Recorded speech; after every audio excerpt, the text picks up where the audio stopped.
Hey everyone, welcome to Dreaded Bane. My name is Lou, and today I want to talk to you a little bit about training and practicing or picking up a new skill and, the difference between team training or partners or being partners with somebody and doing something like trying to pick up a new skill or a new athletic type of training as opposed to training on your own or solo training. Uh, Now, for me personally, I've gone and trained by myself for most of my life. Anytime I wanted to do something, I've always gone at it alone, and I've just felt that I never really needed anybody. And I hate to say it like that. I develop a dirty opinion when it comes to training, especially when it comes to training with some people or other people involved. Because I've had training partners in the past or people who said, "Oh, I want to work out with you," or "Hey, I want to go learn this with you," or so on and so forth, and it all fell through. Now, before I begin this video, I just want to get this quick disclaimer out of the way. These are my opinions. This is all based on my experience with both types of learning or anything, and that's it. It's just my opinion. If you disagree, feel free to disagree in the comments below. Get a conversation going. Let's see what you have to say about it, and things of that nature. But with all that out of the way, I just want to get right in. Just make this a quick, easy, and simple video. Now, I want to get over to some of the benefits of training solo. Now, for me, training by myself has always been like the better end of the deal when it comes to like both types of training because I set my own hours. I set my schedule. I pick what I'm choosing to train in. Like if I want to learn how to draw hands one day, like just strictly stick to hands, I can do that. And if I want to just do a back workout, or I want to train in full guard or half guard or something like that, or if I want to just practice like three-punch combination, or so on and so forth. The list goes on and on. When I trained by myself, I never had to worry about anybody. I never had to worry about any of those things in regards to somebody's time, somebody not showing up, backtracking and so on and so forth. I didn't have to worry about that because, essentially, I set my own hours. I was the person that was training me, and now I've done that for maybe the last like 8 years of just strictly training by myself, not having somebody else feed out the call. Now here recently, within the last I want to say 6 months or so, I've done a lot of teamwork training or a lot of partner training, and things like Krav or Jiu-Jitsu or boxing or anything like that. I've done a lot of teamwork training, and I developed the opinion now that there is a greater benefit. Well, I'd say a greater benefit to having somebody to train with. And I'll get right into that in a sec, but I just want to jump into a little tidbits about this because for the longest time I just felt like training by myself was the best option because I was the only person I could disappoint was myself. I never had to worry about disappointing other people. I never had to worry about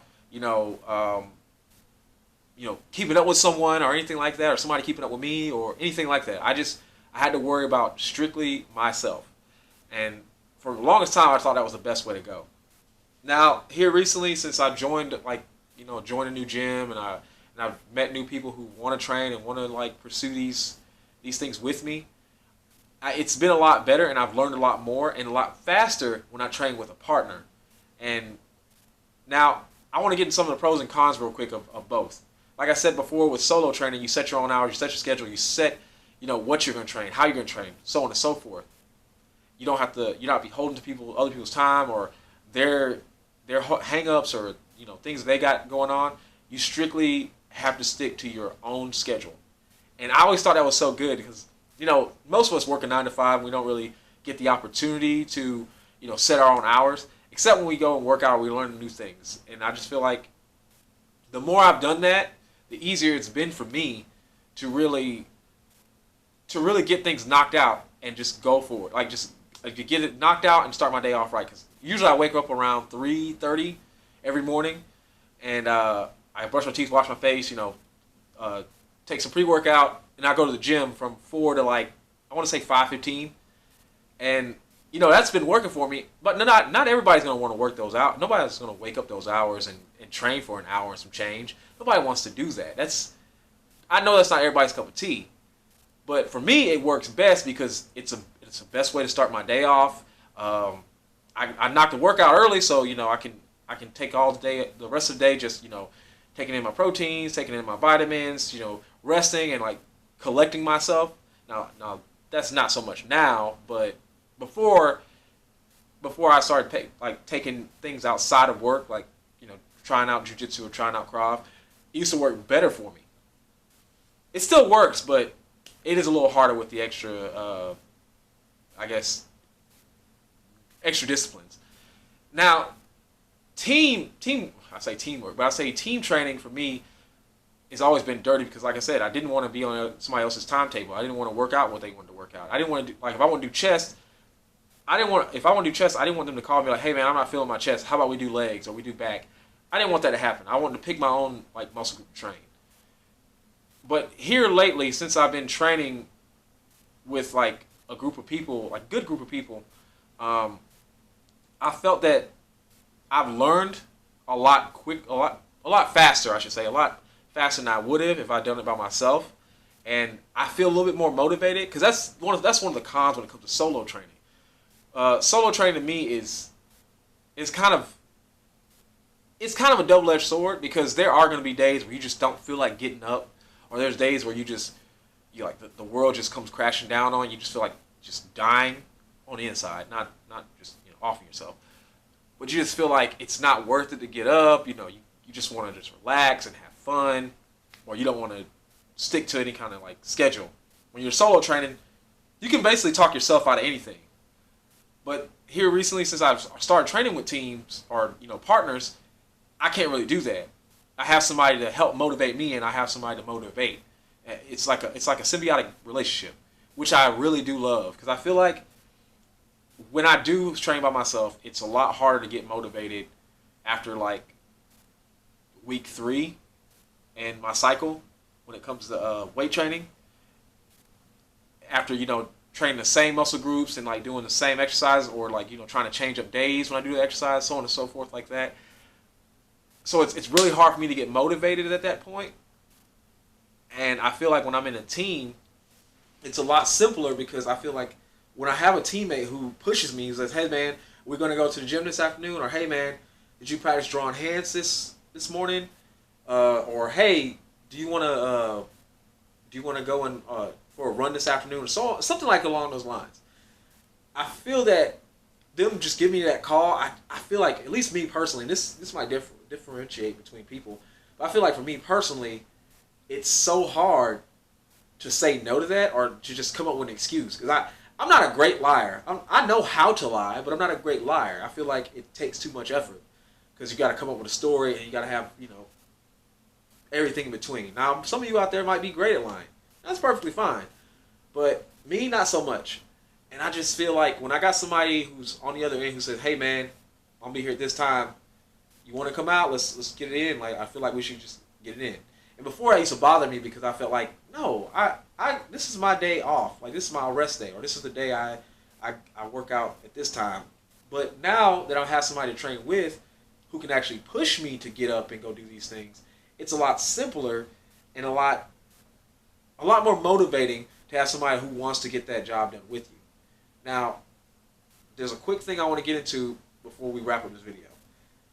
When you pick a training partner in anything, you can pick up knitting and have somebody be your partner or something along those lines. When you pick up a training partner, you got to know who that person is. And I'm not saying like, oh, you got to like date them or anything. Nothing like that. I'm saying you have to know who they are as a person. What are they trying to achieve with knitting or weight training or martial arts, anything? What are they trying to achieve?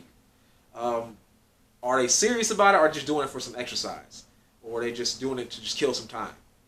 And you got to know who you are in relation to that person, because if you're gung-ho and you really want to learn and be better at something and be proficient, you can't get with somebody who's just there to kill time because they don't have anything going on in the afternoon. So no matter what, pick your partner based on like your own needs and who they are as a person, because if you don't, you're going to be miserable. And it's happened to me even in Krav. I love the girl that I do Krav with, but man, she is not serious. It's really hard to be proficient in class when she's there because she'll like make jokes or she won't take the lesson seriously. And that's not all like just women or anything like that, but I feel like there are people out there who just want to do it just to have fun and have more of a social life. And that's perfectly fine. If you want to go out there and learn something new just to be social, that's perfectly fine. But if you want to do something more with that skill or that talent that you're trying to develop, you really have to know who you want to be your partner. And you really have to know who they are when it comes to like setting times to train or setting times to get together or something along those lines. You got to know who they are before you jump into that, because the biggest mistake you can make is get with somebody who's at a 50 when you're at a 100. Now, with all that being said, I just wanted to make this quick little video. I think it's pretty quick.